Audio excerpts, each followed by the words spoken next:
हम बात करेंगे संबंधों पर, क्योंकि जगत का सारा व्यवहार संबंधों पर टिका है। कहीं पारिवारिक संबंध होता है तो कहीं कारोबार का संबंध होता है। पिता पुत्र का संबंध और पति पत्नी के संबंध में अंतर प्रतीत होता है।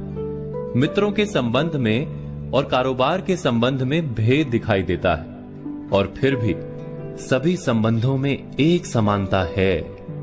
पहले मधुर और प्रिय लगने वाले संबंध बहुत जल्द ही कड़वे प्रतीत होने लगते हैं। क्या ऐसा नहीं होता?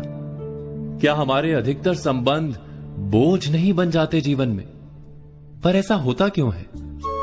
संबंध वास्तव में क्या है? कुछ संबंध का आधार प्रेम पर होता है तो अन्य संबंध का आधार लाभ पर। फिर भी सारे संबंध अंत में टूटने क्यों लगते हैं?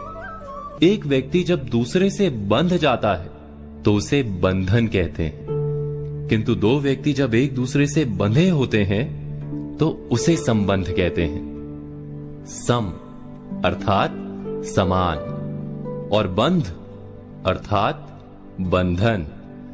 घोड़े और उसके सवार के बीच संबंध नहीं, वहां केवल घोड़ा बंधन में है, सवार मुक्त है। संबंध में दो व्यक्ति एक ही प्रकार से बंधे होते हैं, अर्थात प्रत्येक संबंध में दोनों व्यक्ति कुछ प्राप्त करते हैं। पिता यदि पुत्र को परवरिश देता है तो पुत्र भी पिता को प्रेम और गर्व देता है। बड़े होकर वही पुत्र यदि पिता को संभालता है तो बदले में वृद्ध पिता मार्गदर्शन देता है। ऐसा ही प्रत्येक संबंध में होता है ना।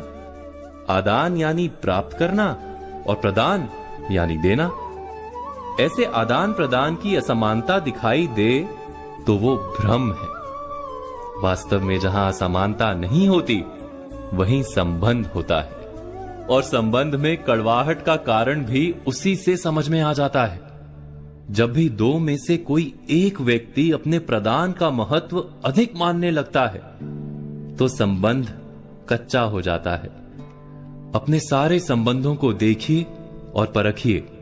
यदि कड़वाहट है तो अवश्य आप पाएंगे कि आपका अपना अहंकार बढ़ गया है।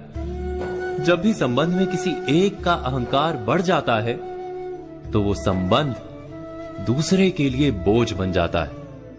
जैसे प्रेम के लिए मांग विष है, ठीक वैसे ही अहंकार किसी भी संबंध के लिए जहर है।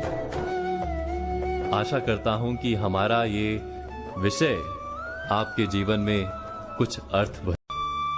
हम बात करेंगे